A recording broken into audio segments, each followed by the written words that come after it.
It's an interesting thing, the way we've treated our the native North Americans. So, anyway, you guys can see it. It's a 20-minute show. If and I forget, Amy somebody or other is the host of that Democracy Now. I catch Democracy Now often. Yeah, they do a good show. It's my wife and I refer to it as the depressing news. Let's watch some of the depressing news.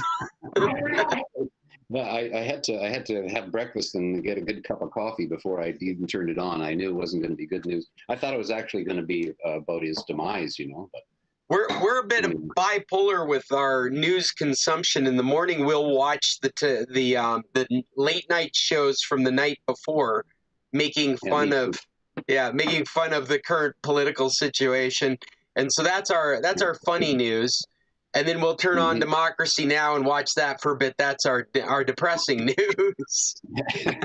That's right. You gotta keep a balance, you know. That's right. Do you watch the correct news then? Say that again. The correct.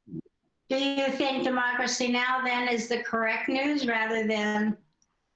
Well, they definitely they're into subjects that are you'll never find on CNN or anything like that. You know, I mean, I have to give them their due. There have been many things about him over the 46 years. He's popped up several times, and but I think that he was a leader, and that's why a man like that was dangerous at the time.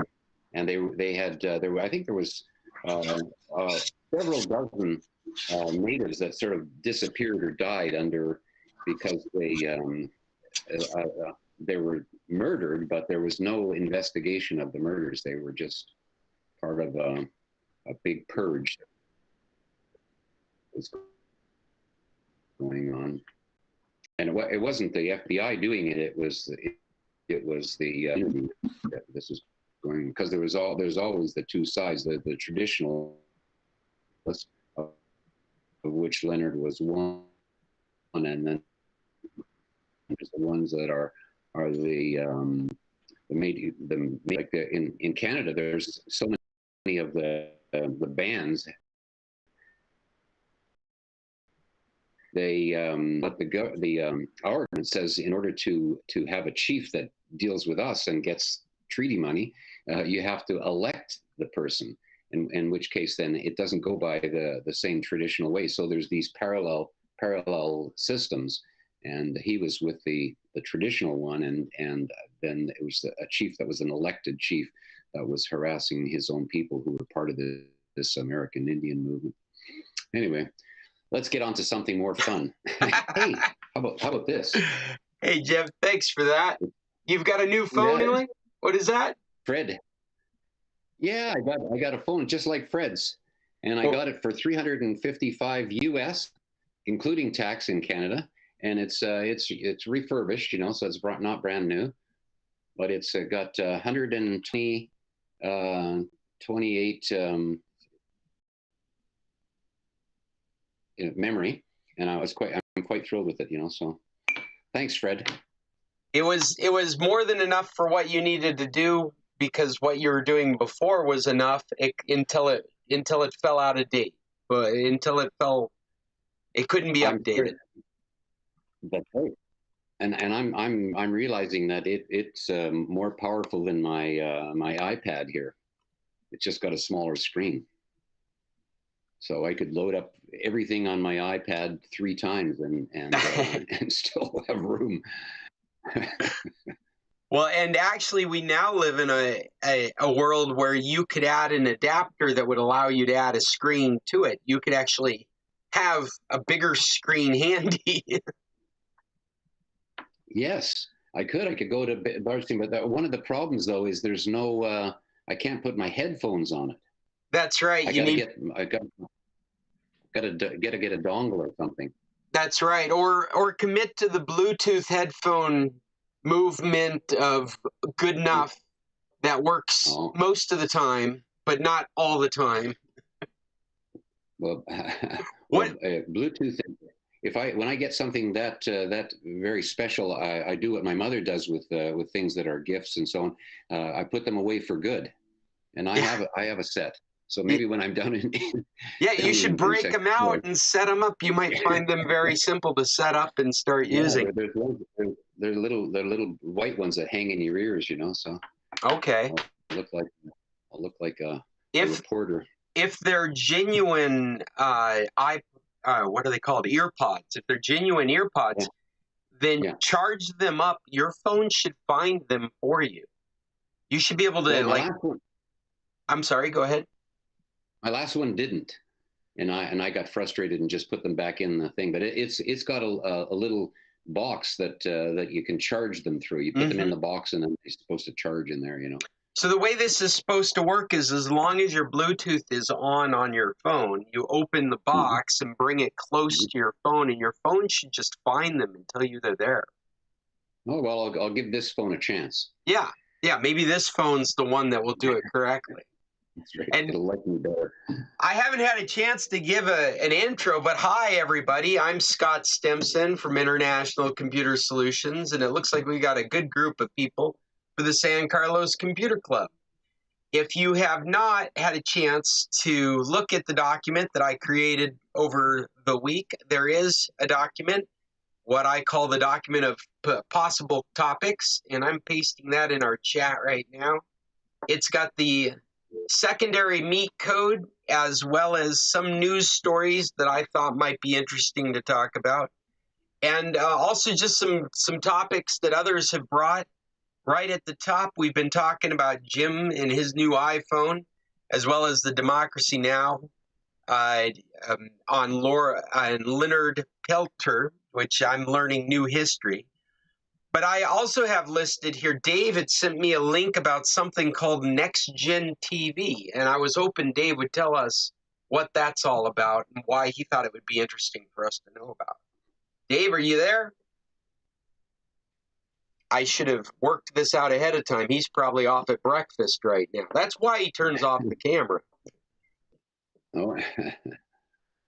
Well, maybe we'll let that sit because it has something to do with some kind of broadcasting TV. And, you know, we like to make fun of ourselves as being the TV club at times. To the way he's gone on about different services, I can only imagine it's a decent and cheap way of watching live TV. You know, another thing that I bring to the table, if you're interested, I spend time on Reddit, and a few weeks ago, maybe even a few months ago, we had talked about how a drug deal or a drug bust, what was supposedly a drug bust, they were busting a house they thought was growing or making illegal substances there in England. And they broke in and they found out that it was a bit mining operation. That video has surfaced on Reddit, and I thought you guys might find it interesting. I put a link in the document, but it's right here on my page, and I'm just going to try and hit play if this is going to work. Maybe it's not going to work. Maybe it's been so asleep that it won't just wake right back up. But it shows going into it, banging in the door, and then it is a bird's eye view or a police officer's webcam view of a Bitcoin mining operation. I'm going to refresh the page and see if it comes to life for me. Copy. Since this has given me so much trouble, let me stick it in our chat. Maybe you can bring it up on your end and have a better experience than I am. Or like I said, I think I've already stuck it in the document.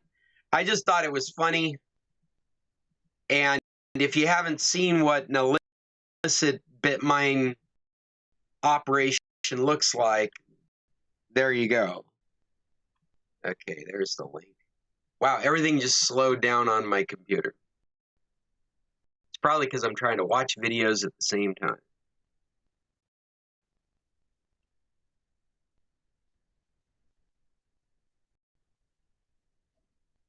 It's in the chat, but it's not happening on my computer this morning. Broken on my computer. Go away. Go away. Whatever that video was, it was taking too much. You can watch it too. But you'll have to do it on your own computer because trying to get it. Whatever it is you're doing there, Scott. Yes. We'll have to find it ourselves. It's kind of interesting to see how I always wonder what it is, how you mine a bit. That's right. And this is interesting because what they've got are stacks of video cards. In fact, it would make a gamer cry because you can see all these video cards there being used for mining Bitcoin that a gamer would want for playing video games. And the market for those cards has just been insane recently.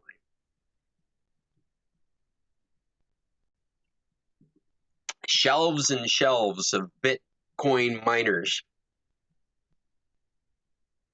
Good morning, Cheryl. I didn't have a chance to say hi to you and Bill. How are you guys doing? Did you bring some topics to today's meeting?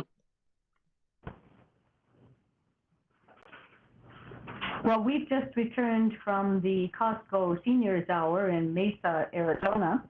Oh. We're in the Best Western Plus on Gilbert Avenue. That's right. We weren't even expecting you to be with us this morning, except for maybe briefly. This is great. Well, we timed our shopping so that we could come back here for a little regroup because we've been out since 7:30 this morning shopping. So we're doing this, and we're not so patiently waiting for our COVID test results. Okay. Is this part of You're on your way north? Did you hear Jim there, Cheryl? Are you on your way north? Yes, we are. We have to have a COVID test. We have to test negative on a PCR test within 72 hours of flying. So we came up on Sunday. We did the test at 8 o'clock Monday morning, and we need the results before we can check in for our flight tomorrow at 11. So good luck with that. We're kind of hoping. Yeah. They said 48 hours maximum, so.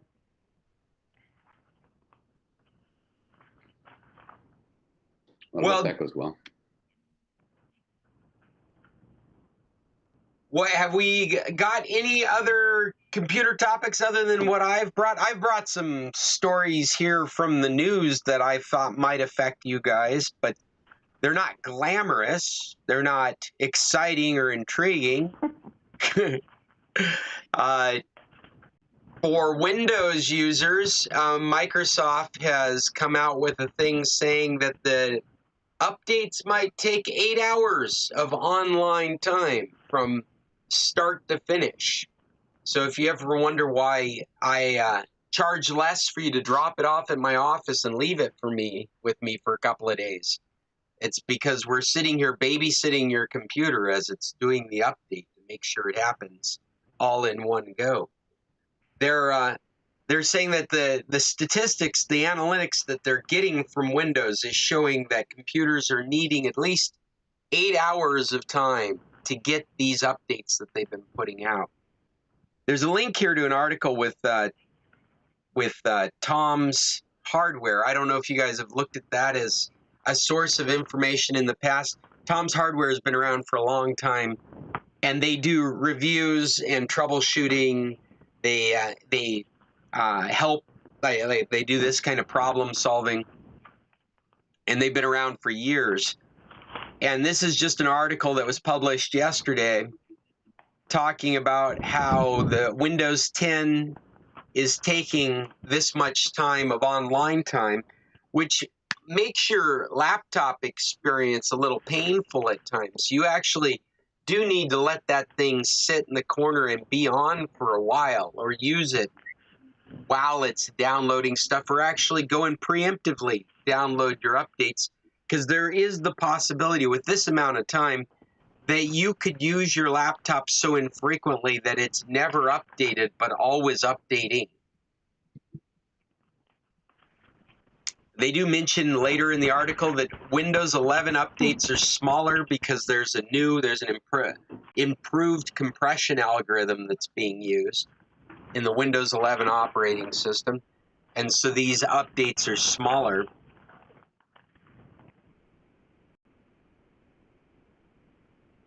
Yeah.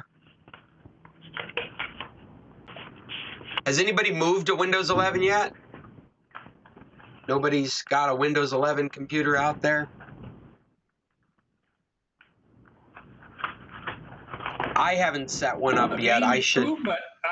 11 yet available. Say that again, Dave? The main improvement with Windows 11 isn't yet available except for developers. What's the main improvement so you're really looking no forward other to? than you like the new script format. Well, in this case, David, one of the improvements is smaller updates, so less time online needed. Yeah. Well, that's the screwy Microsoft algorithm that they use. And from my big computer experience, basically, when you do an upgrade, never try to cancel. Always just let it go. If it's overnight, who cares? Yeah, but we're back to that experience now where you could say, my computer's acting funny, I'm going to restart it, and it goes into an update process, and now you can't use your computer until it's done. Like, we were supposed to get away from that, and we've built back up into that again. I guess as long as we're familiar with it, as long as we're expecting it. I actually have a computer that sits here in my network. One of the things that's new with Windows 10 is that computers can share updates. And so you can have a computer that has already downloaded the updates, and that's available to other computers. And you might check that out in your own Windows 10 settings to see what you've got it set for, because there is the option for it to be shared across the internet, like your neighbor on Telmex is getting a random Windows update from your computer in your network. I don't necessarily recommend that setting, but there is a setting to set it for local area networks, and that's where it's helpful for you if you have more than one Windows 10 computer in your life. You can have your computer set so that your other computer isn't going out to the internet for it, but it's just getting it right through your local area network. That might save you time, and because it's not actually, if you've watched the Windows updates and extremely slow, the Macintosh updates, it's really dependent on its availability on the internet and not really so much dependent on the internet that you have. You can have very high speeds coming into your house, but then if you pay attention to the updates that are available through Microsoft, those many times don't download at the speed that you have internet, and you end up waiting for those. So having a computer that is able to share updates with other computers in your home becomes beneficial when you're living in a Windows world. I haven't seen that for Linux or Macintosh desktop computers. I don't think it's an option. In those cases, those computers are subject to however fast it takes to download things. And Linux is actually very fast to download things. It's the Macintosh world that is sometimes really restrained and bottlenecked, I've seen from updates. I imagine it's because when Macintosh puts out an update, it's immediately wanted and sought after by their systems. And I think Windows is kind of a hodgepodge of that. Or I'm sorry, Linux is a hodgepodge of that. Not so much prioritized by anything more than the user. I think the Windows experience and the Macintosh experience are kind of the same, where you're getting updates when your computer flags it needs an update. It's happening right around the same time other computers out there are flagging that it needs an update. And so you're all fighting for the same supply and with the same demand. And so that affects what's available to you to do an update. And Microsoft is trying to circumvent this problem with the Windows operating system by making computers that make that update available after it's been downloaded into one computer. It becomes available to other computers in your local area. So your spouse's computer can get it from your computer instead of having to go back to the internet and fight with other users for the update. All this stuff is actually happening without you being aware of it. But if you're interested in why it seemed like an update process takes so long versus other times being faster, there's some enlightenment to how that stuff works. Okay, go ahead. Another carryover for last week. I don't know if you already talked about this, but Rufus is the magical software used to configure a bootable USB drive. Rufus, this is for Linux. For Windows, Linux, you name it. Oh, right. This bootable USB drive with whatever ISO you bring to it. Right. So if you use Rufus, all you do is basically download Rufus, download the ISO of Windows or whatever you want to do, point Rufus to that thing, and it creates the SSD drive for you. Takes a while, but that's the way it works. Rufus, I feel like I've heard about this before, but I'm a novice with it alongside all of you. I'm going to look into it because Bill's got me on this project to try and boot a USB drive from various computers that will run Linux, and I know it's possible. But the direction I'm going to put Rufus into my search queries and see if it can build it. What I used a couple of years ago, and I used it not that long ago to create a Windows bootable drive. I used it a couple of years ago with the different Unix setups I had. You were able to create a Windows bootable drive off of a USB using Rufus. That's what you're saying? Right. And I was able, and I've used it for creating Linux bootable stuff all the time. Yeah, no, I'll look into it. That's great. I'm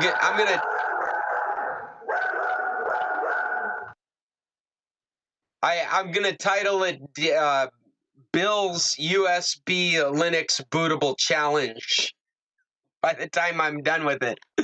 But Rufus sounds like the kind of tool I'm looking for. And David, on another topic earlier, you had sent me a link to Next Gen TV. And I was just curious what that's all about. I was hoping maybe you would tell us what that is. Next Gen TV basically is switching your over-the-air antenna type stuff from the current methodology to basically an IP type methodology of doing things.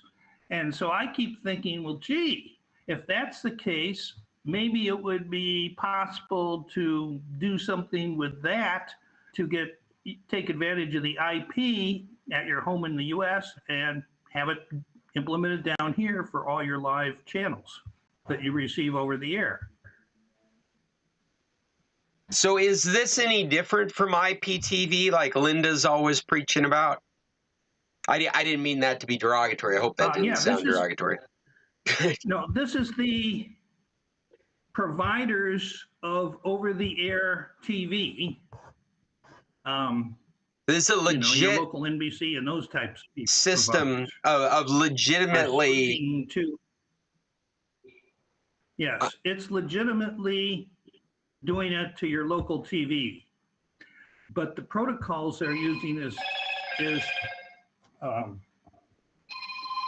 IP. And that's what made me curious about it. I didn't look into any farther beyond that. So this isn't something. I don't have a local in TV fact, I see US. something now on this website saying coming soon. So it's looking to me like this is a standard that they're trying to get a number of manufacturers to follow suit in. It's coming like in a month.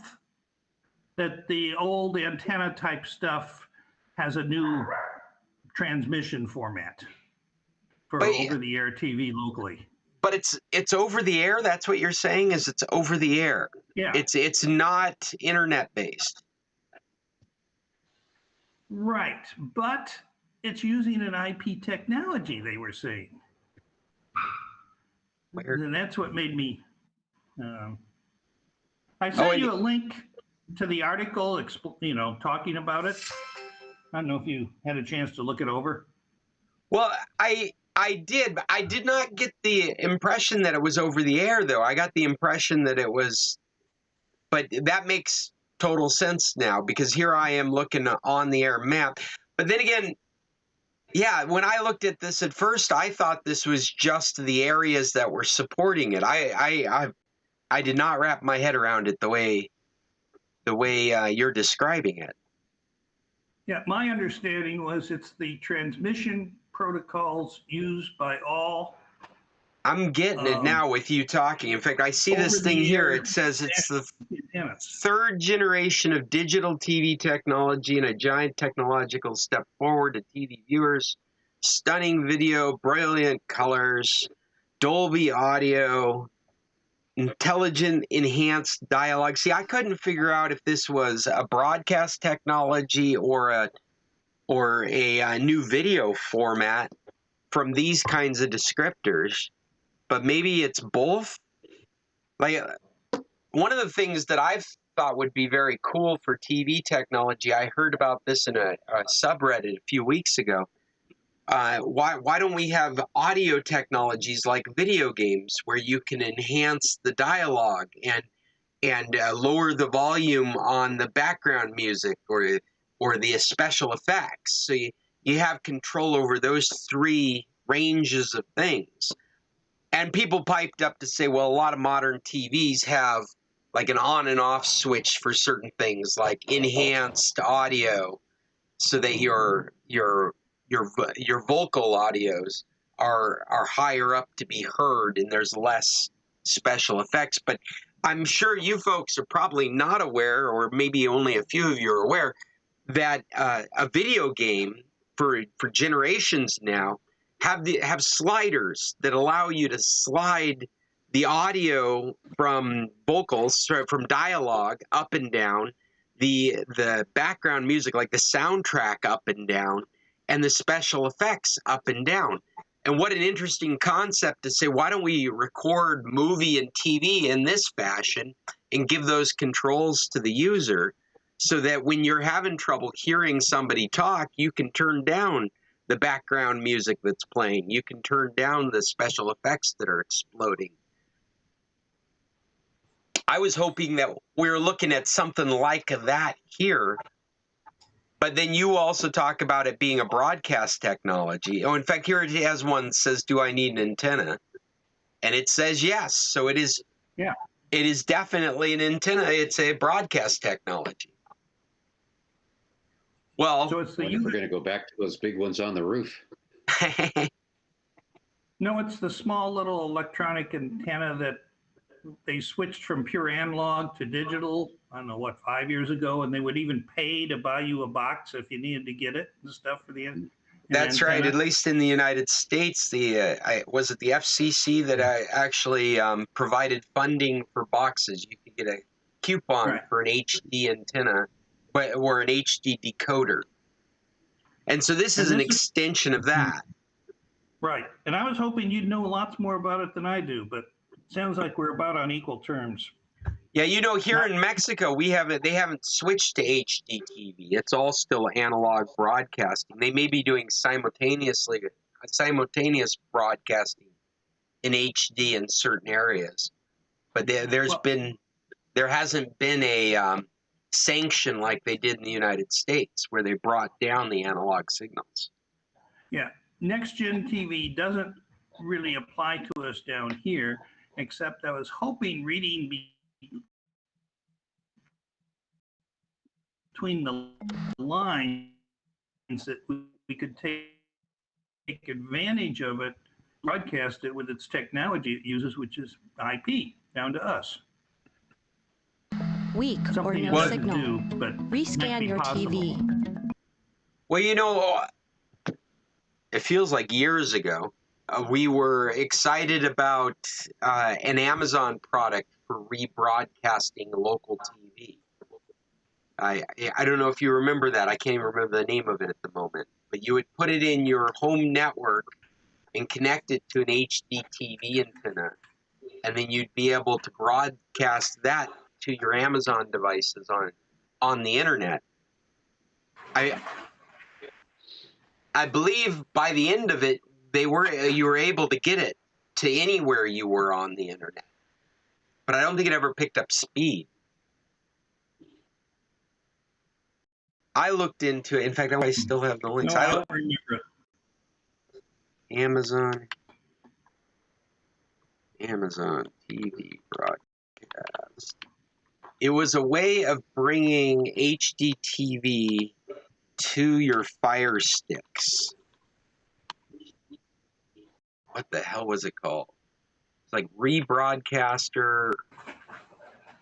Recast. That's the name of it. Fire TV Recast. Over the air, DVR, 500 gigabytes. This is a product. And you can put it, and I believe that I at some point had reports from folks, I think, that were in the computer club. This is when we met. It was a tuner. It had so many tuners. It was a 2-tuner. Here's another one with a 4-tuner. It's meant to capture so that you can watch later, but it's over the air. And then one of the things that you were able to use it for was broadcasting to your Fire TV sticks. So you'd sit it into your local area network and hook it up to an HD TV antenna and be able to capture over the air.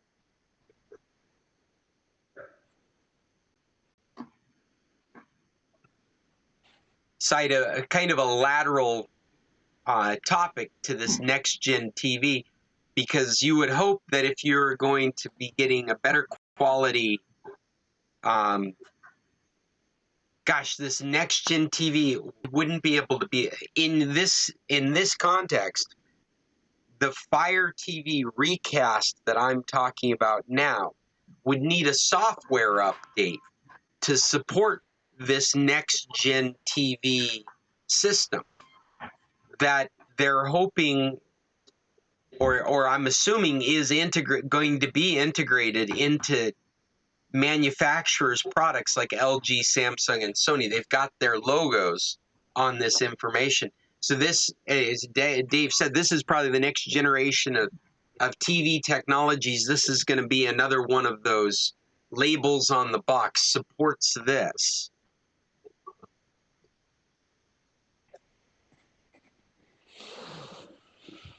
And it has to go hand in hand, it looks like, with over-the-air broadcasters.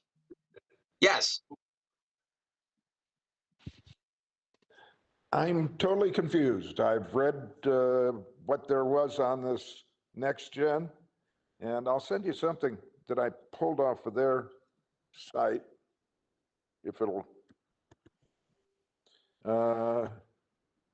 go to you. Anyway, I don't understand whether, are they talking over the air? Are they talking internet? It sounds like they're talking a combination. And then it says something about you don't have to have internet to make it work. But internet enhances it. Oh, wow. Internet enhances. I didn't see that. Is that in there? Oh, wow. You know. So Run for satellite. Well, it says you need an antenna to receive free local channels that are broadcasting next gen TV. So what I get is that at the very least, it's an HD TV signal that's available to be broadcast like an HD TV signal is broadcast. But then it's a new standard for the quality. And it looks like the quality is based on an IP technology, like an IP addressing technology. So you'd be sending packets, but it must be specially formed packets instead of general internet. It's happening in a broadcast capacity. It's happening over the air instead of across the channel or across the cable. It's similar to the HD technology we have now. The HD technology we have now is one direction, comes from an antenna, comes into your house off an HD TV antenna. This appears to me to be an HD TV antenna or HD TV technology, where they have set the scope, the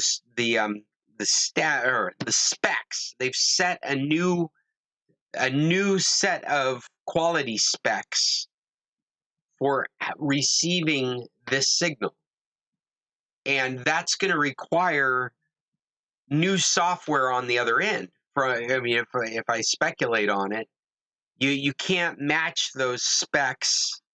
If it's a new spec, you can't match those specs without changing what the device that's receiving it is capable of doing. And so you would do that through a software update, which probably won't happen with appliances you've already owned, but would show up on future appliances. Okay. What I'm wondering, since they're building it into these TVs, am I going to have a dongle if I don't have one of their TVs? And is it going to be... it feels that way, doesn't it? Sorry, I didn't mean to cut you off there, Fred. Is my Samsung TV that I'm looking at right now going to be pick it up? Or do I need to upgrade to a brand new TV in order to get this technology? I think the answer is under number 4. Look for the next gen TV logo in the TV section of your local store or from your favorite online retailer. Many new TV sets from LG Electronics, Samsung, and Sony already come equipped to receive next-gen TV. So yes, it is out there, and our call just got a 10-minute. We're on a 10-minute countdown. Let's not forget that. So it is a standard that's being built into equipment, and but from what we read, it also needs to be a standard built into broadcast equipment.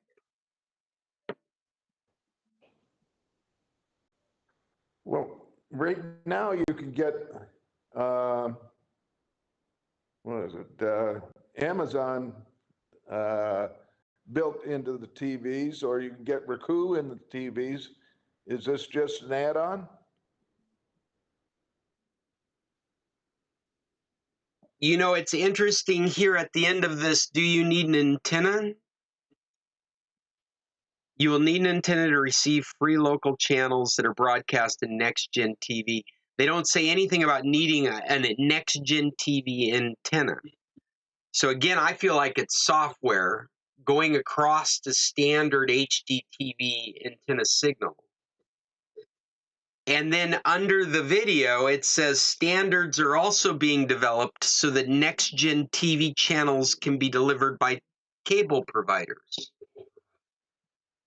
So it's both a broadcast technology and a standard technology for audio video. Do I need internet access? While you can certainly receive next-gen TV without being connected to the internet, most people who bring home a new next-gen TV will connect it to broadband internet so that they can enjoy the most immersive, rich entertainment experience possible. Plus, with an internet connection, next-gen TV will be upgradable as new features become available. So something about the next-gen system allows you to supplement your broadcasts with internet. It sounds to me, I mean, like I'm trying to read between the lines of the propagandise that's here, and it sounds like if you live in Oregon and you're getting a HD channel and it's cloudy and you can't get all the bits, you can supplement it with bits off your internet provider. That's kind of the idea I get from it.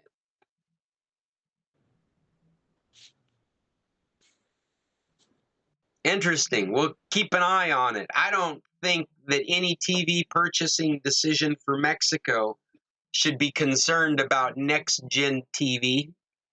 I may even feel that way in the United States and Canada. I'm not sure. I'll have to give it some more thought.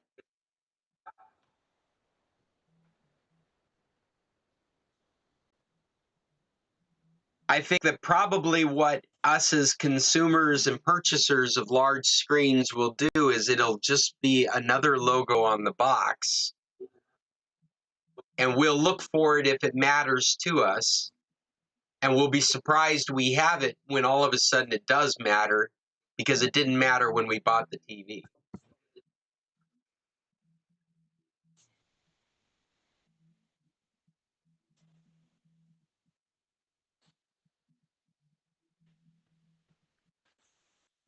I've beat that horse to... Please, Chester, I was just going to invite somebody to take hold of this silence. I have a couple of TV items. One, as you recall last week, I was talking about the blue tint on my LG television. Oh, yes. And the suggestion, I think David suggested that I kick it back to factory settings, which I did. And of course, when you do that, you have to re-establish your Wi-Fi and your direct Netflix and Amazon, all of that, which is fine, but it didn't do any good at all. My next objective is to, and I play with this from time to time. My next objective is to go onto Netflix with a very colorful show to see if I get the blue tint over the internet. And if I do not get it over the internet, then it seems to me there's nothing wrong with the television, and the problem is in my DirecTV receiver. That sounds like wise thinking. Yeah, absolutely. If I do get it in my on my Netflix and Amazon, and then I will assume it's the TV rather than any reception. That's right. Yeah, that sounds then correct. I don't know what to do. Do I throw it away and get a new one? Because I do not want to fool with this for very long. The other subject I had was last night we started watching 1883. It's a series, and we've watched 5 of the 6-hour series. And I don't know if any of you have watched it. It's on Paramount. And I noticed this morning that I get 7 weeks of free Paramount, and then they charge $9.99 a month for the service. But that I'll have to decide. But I don't know if anyone is watching 1883, but it is an excellent series and well scripted and well acted. Well, I'll put it on our recommendations list. I've never heard of it. Is it a new production? It ties in with Yellowstone series, and I think it's the founding family that came to Montana and in the early days of wagon trains. And so this is a wagon train that's headed out from Texas and headed towards Oregon. I suspect along the way they will be stopping in Montana.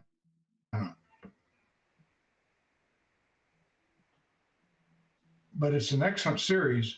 I'm just not sure how much I'm going to have to pay for it ultimately. Well, Chester, I really like Paramount because that $9.95 price is with no ads. And so I watch the nightly news the next morning in 15 or 20 minutes rather than 30 minutes a time.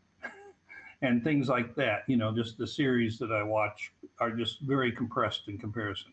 How about the movies and series? The TV series, I'm not much of a movie fan, so I know my wife watches some of them, but she watches them from other spots too. What I really like the series.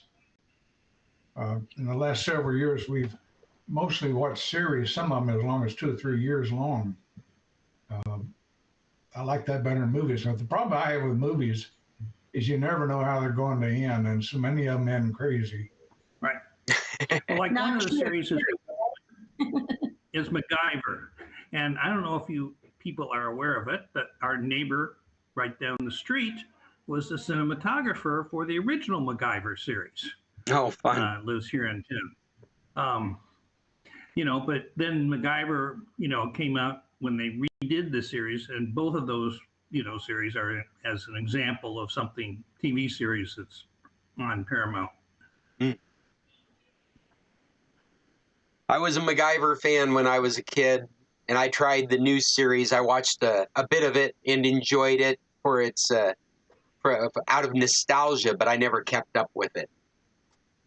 One of the funny things, since we are talking about MacGyver, one of the funny trivial points of MacGyver was that because it was made in the time period it was, the only explosion in the show was in the credits scene.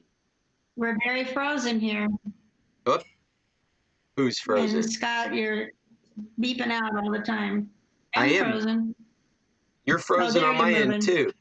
Nobody else is moving. Not even hardly me. Oh, there we go. Anyway, that was always funny because they would talk about MacGyver as being able to build a bomb out of chicken or like chicken wire and a bubblegum wrapper. And he actually never made bombs because the TV network wouldn't broadcast things blowing up.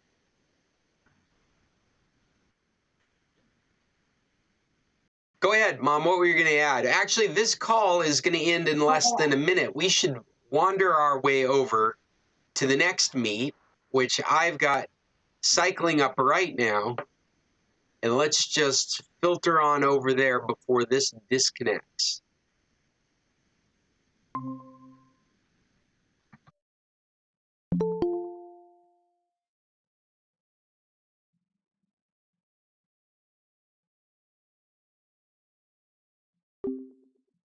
Close that, open that. What the hell, man? Come on. How is this not working?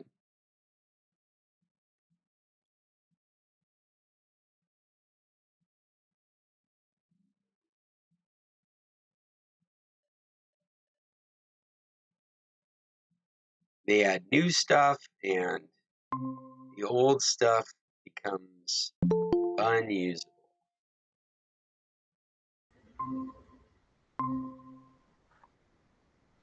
I don't know what that was all about, but I'm glad you're all here. Here I thought I was all ready. I saw all of you waiting to get in, and the button to get you in was frozen on my side. For some reason, it would not let me press the button. I had to refresh everything. I guess we're still missing some folks.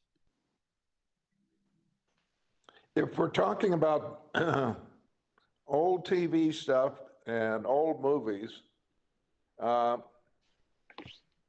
was trying to get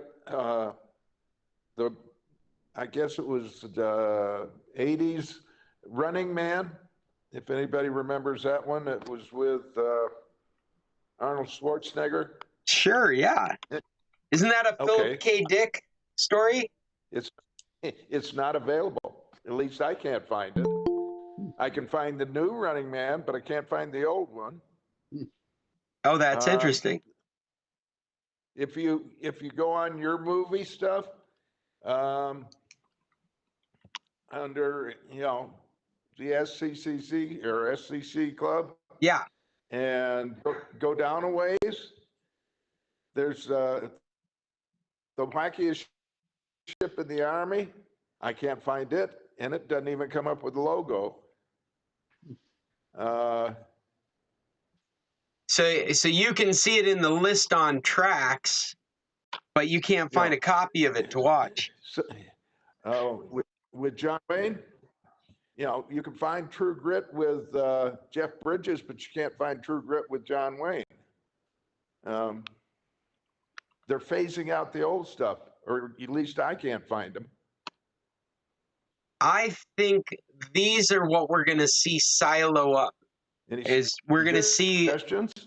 They're going to make like Netflix type services for the general, everybody's got to see best-selling, and then you're going to have these little boutique shops that you're going to pay a fee to each month just to have access to. Or maybe because you have to pay access to it, Amazon decides it has enough value to add it to its Prime offering, so that you're able to take advantage of, like, maybe you could pay $5 a month to have access to that art house. In fact, I'm thinking of a horror house right now. Is it Bloom? No, what is it called? A lot of the Bloomhouse films are there. They have a streaming service if you're a horror fan, and you can pay a monthly fee to have access to their horror library. And they've got the highest quality copies of these unique horror films from the 60s, 70s, 80s, 90s. But you have to be a horror film buff to appreciate it. And maybe you won't find that odd eclectic movie in a Netflix category, because it's just not worth it to them to work out the copyrights to hold that movie. But you're such a fan, you'll go pay $5 a month to have access to that other library. Fred, did you try Amazon as well as Netflix? Yes, I did. Yep. One of the one things, did you try Just Watch? That's a question. Track also is keeping track of the services, the general ones, Hulu and Amazon and Netflix and Star and these. If you bring up, I'm not finding in the list the one you were looking for, Fred, but I'm just going to click on The Good Liar. And what I expect to find on Tracks is it's going to say, can you get this on Amazon? Can you get this on Netflix? It's got a slew of services that it's paying attention to, so that if you wanted to watch, here it is, watch it now, and there's 2 streaming services that you can watch it on right now. I'm assuming from the color coming up, it's going to be Netflix and something.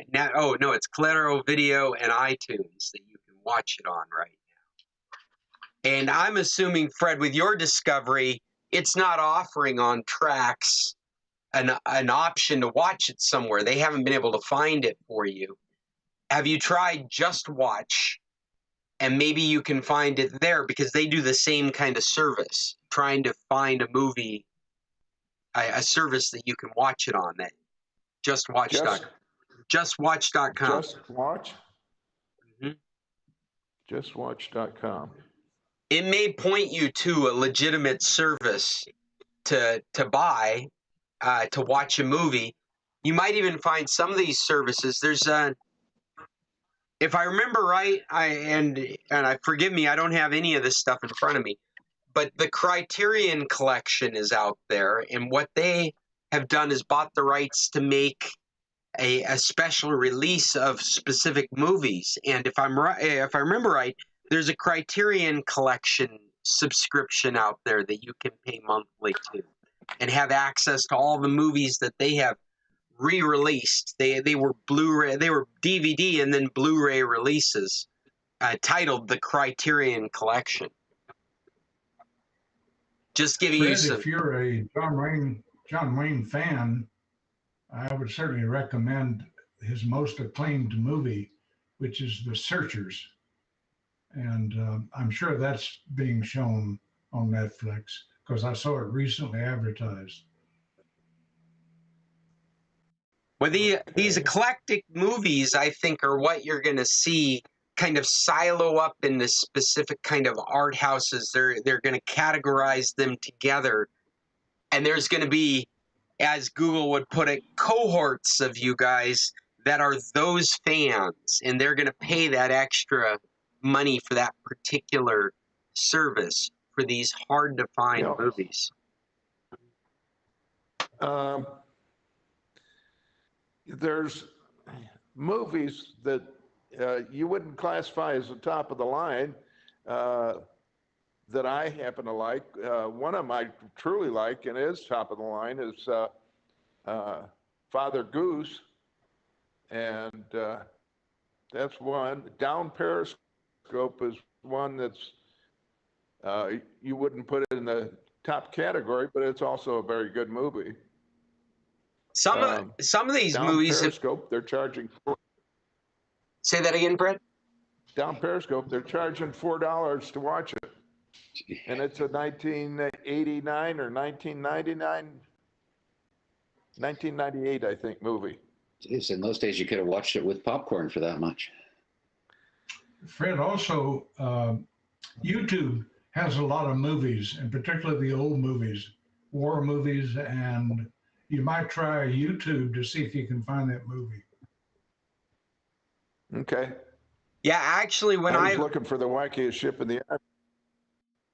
YouTube is a good suggestion there, Chester. I've definitely had experiences where I was trying to watch a classic movie and I couldn't find it in any of my usual places to look for a movie. And it turns out it's so readily available on YouTube, there's no reason to have it anywhere else.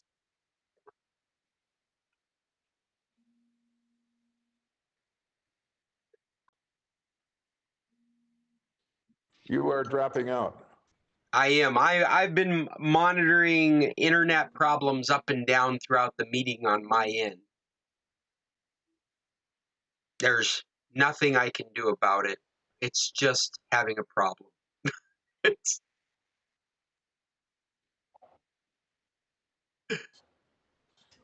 Well, have we got some other topics you may out there? Last week. Oh, go ahead, Chester. Yeah, last week I mentioned, and I think you took a note on it, Dr. Davis Hanson, and some of his lectures are really outstanding, particularly the one on World War II. Yes, Chester, you've mentioned him before.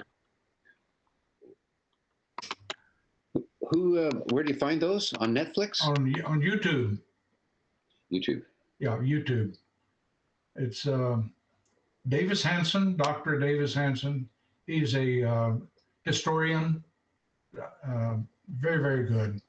He shows up a lot on Fox as a guest.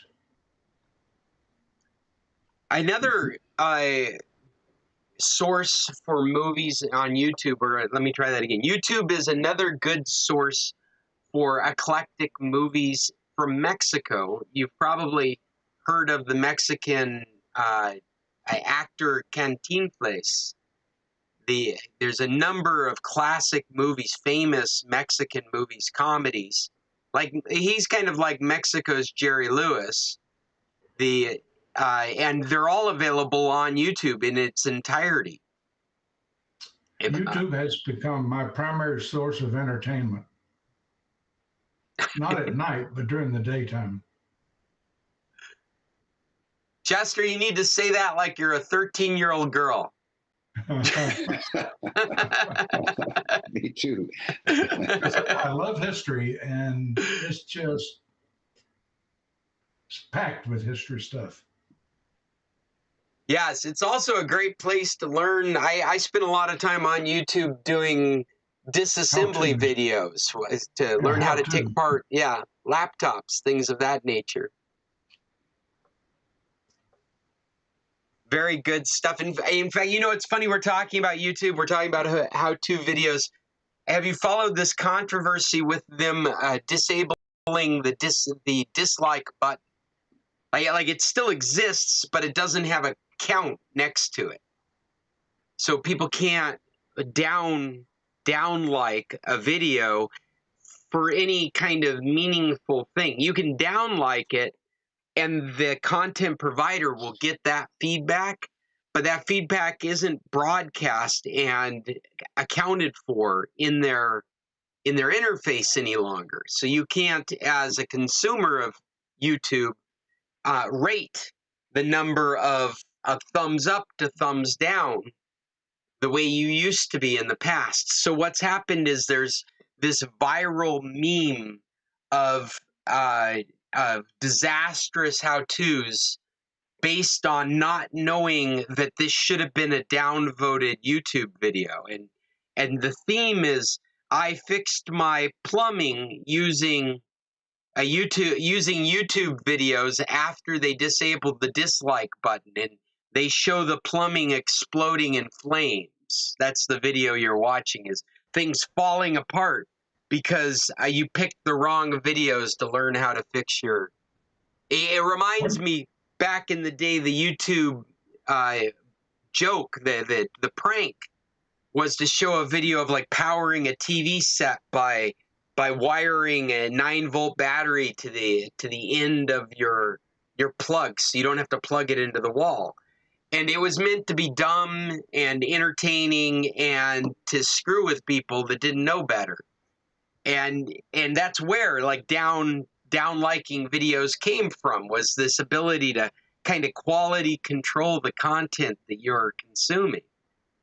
The hope is that even though you don't get to see the down like of the video, it's still affecting the algorithm. So when you're looking for genuine content, the algorithm is not putting these bad videos in front of you. But the viral meme that's going across the internet right now is the idea that all you can find are the bad videos, and you're trying to shingle your house. You're trying to spray paint your car.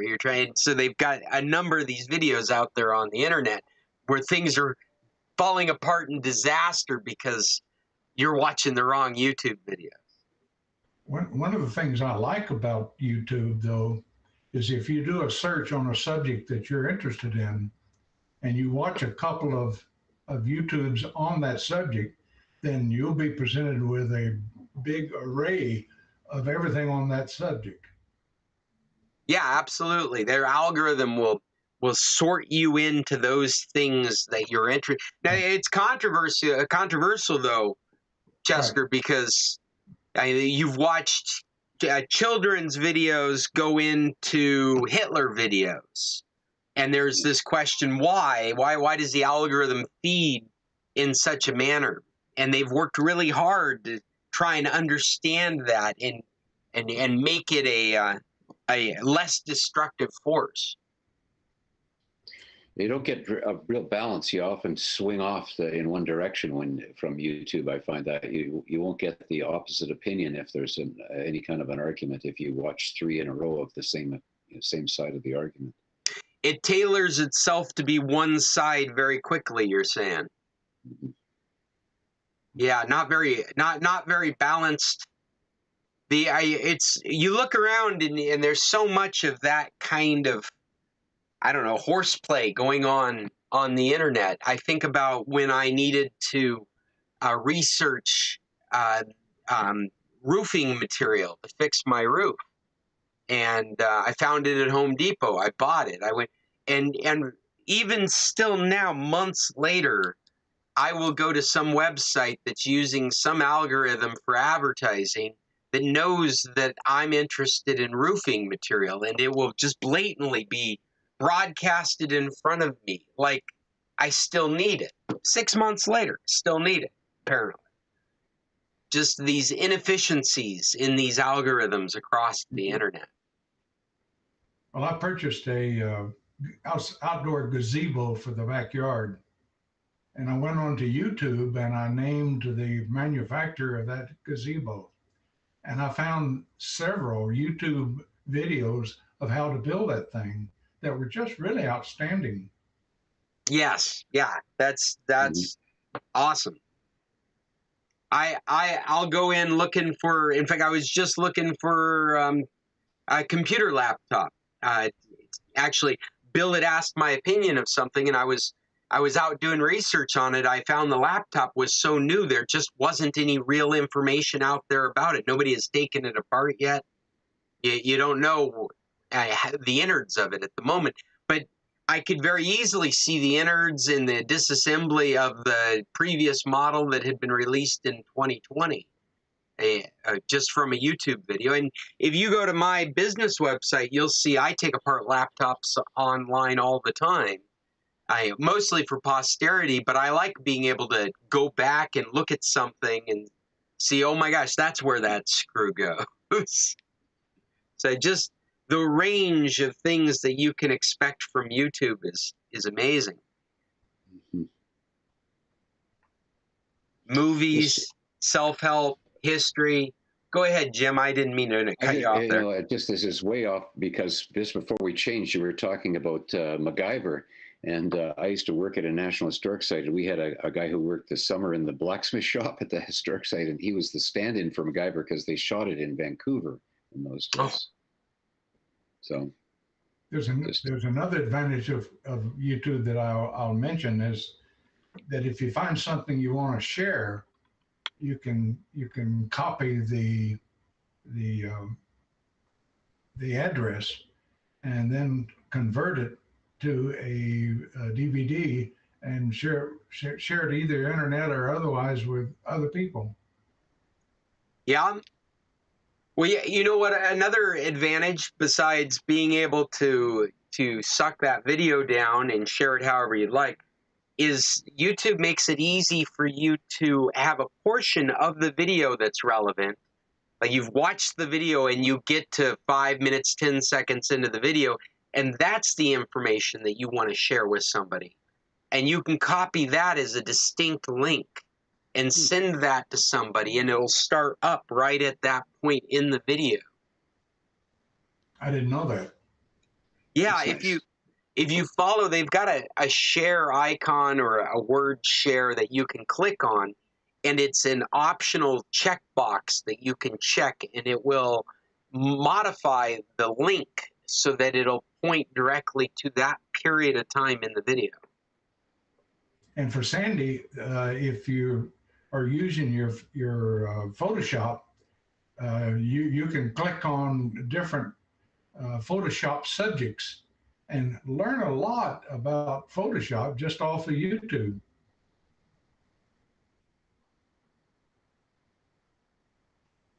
Paul is not here with us, but I just wanted to plug his Cruise Movies 2022 list that he sent me of movies that he would recommend, and I went ahead and stuck it on the website for the San Carlos Computer Club in the last blog post for our last meeting. I'm trying to bring it up in front of me now. I'll add it to the document from this meeting as well. It's in last week's meeting. But he's got a great list of movies there that he wanted to share with all of us. I'm sorry he's not on here today. I thought I would hold on to it. Who knows? Maybe he'll have a Cruise Movies List 2023 in the future. Where is it? I thought I had it right in front of me. That's what I get for talking ahead of myself.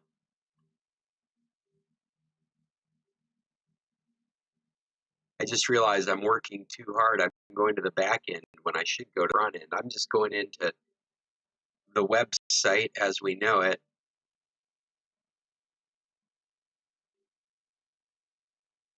But if you're looking for more recommendations for movies, he's typed it up into a nice PDF document.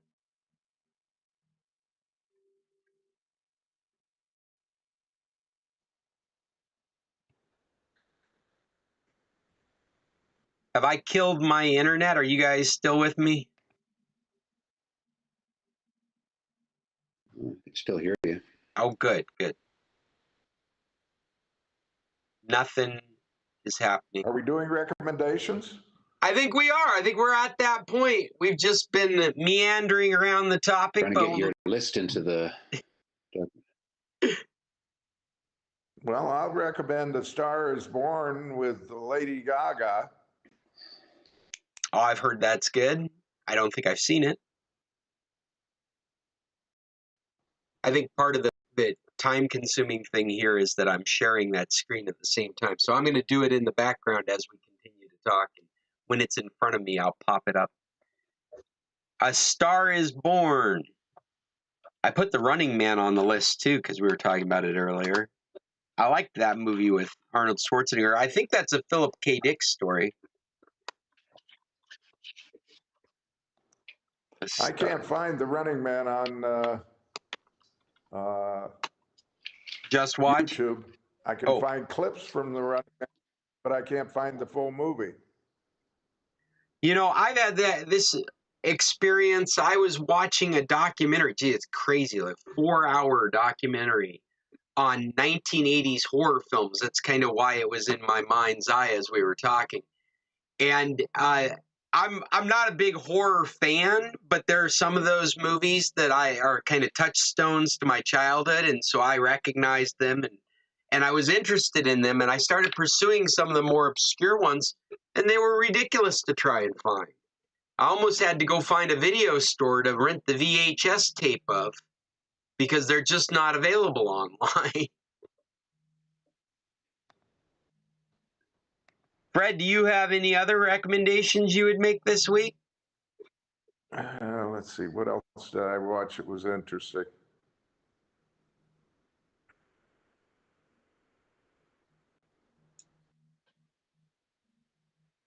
I'll think about it. All right. Well, you know, one of the things I have on my list is, and we've probably talked about it before, but the new season of The Ozarks has started. If you haven't followed that, that's a Jason Bateman. Go ahead, Fred. I wanted to talk about that one. Did you notice that season 4, part 1, and there is nothing so far that says anything about season 4, part 2? Well, I believe it's week by week, and that's the problem. No, there's 8. I think it was 8 or 10 that were out in part one, and that was done. I guess Now, I didn't there's pick up on nothing that. says, I don't think we finished it yet. well, But you're saying that all of that is referred to as part one, like they're going to have another 10 episodes that would be part two. I thought it was part 4. well, it's season 4, part 1. Oh, okay. Yeah, season 4, part 1, episode 1. And it goes to episode 8, I believe. Anyway, I've watched all the way through that one. And then I can't find anything anywhere saying that when or if part 2 is coming out. I'll have to check that on DirecTV.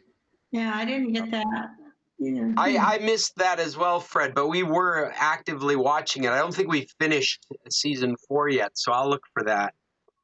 And finally, my computer has brought up the web post from last week's meeting, and we didn't have any movie recommendations, so I stuck Paul's Cruise Movies 2022 under movie recommendations on the post if you're looking at my screen here. And if you click on that, it'll bring up a PDF document of all Paul's movies when he was avoiding his wife and sister-in-law watching the movies in his room. Wow, he really did spend time away from them, didn't he? Yeah.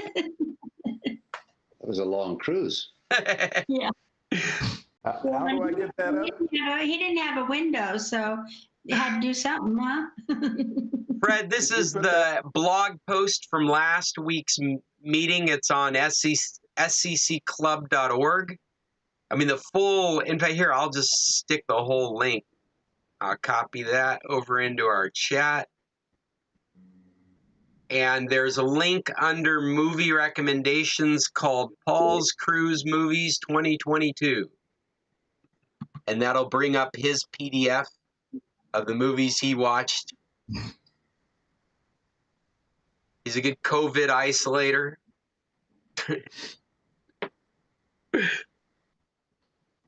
Oh, okay, I found it.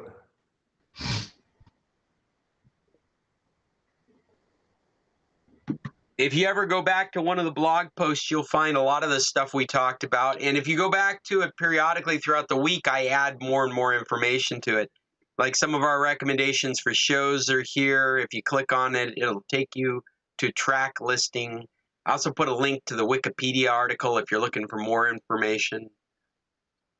Puzzles, I like to make puzzles, so I'll stick that on there. In fact, I'm looking at my screen talking about this, but not showing it to you. So that, like, here's recommended movies, recommended shows. And then we've also got puzzles. We make out of the art. I make episode art. If you're looking for help sometime with some graphic, there's examples of graphic work I've done in GIMP on all over the website.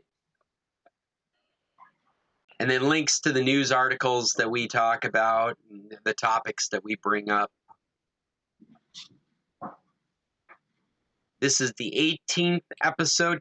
Hey, and you know what I forgot? We mentioned it in the intro, Emily and I did to the last episode, is that this is, if you're unaware, the 100th episode. This is our 100th virtual meeting since we switched to this format. That's a lot of meetings. It's really, really close to 2 years of meetings in this format. That's pretty amazing. It's going to be hard to leave, huh? It will be. I'd like to continue them. And we haven't added anything to our in-person protocols, and we haven't had much of a conversation yet about in-person meeting. I do know a few people that are anxiously waiting for us to do it. But I don't see anyone online right now with us that is interested in in-person meetings because they're not here in San Carlos in person. There you go. Yeah, less than a week till we leave Ottawa, though. Getting excited? Well, getting packed anyway. Yeah, I just hope I go back to a motorhome that's not treated and fall on or something like that back in BC before we leave. And I hope the gas prices aren't too high going through the USA. Yeah. Oh, Avoid California. You just filled up at Sorry, Yeah, no, Cheryl, go ahead. I rarely fill up in California, that's for sure. Lucky I got 1,000 miles in my tank. So we just filled up at Costco in Yuma. Sorry, where am I? Mesa. $3.39 a gallon. that's bad enough. But I saw some YouTube. It had a background. There was a gas station, and it was $4.50 in California. Well, that's not even the highest it's been in California. No, well. So, Carolyn and James, you're in Ottawa. How are the truckers behaving? Misbehaving. Actually, the truckers are less of a problem than all the hangers-on that came around. It just turned into like I wouldn't call it quite an insurrection.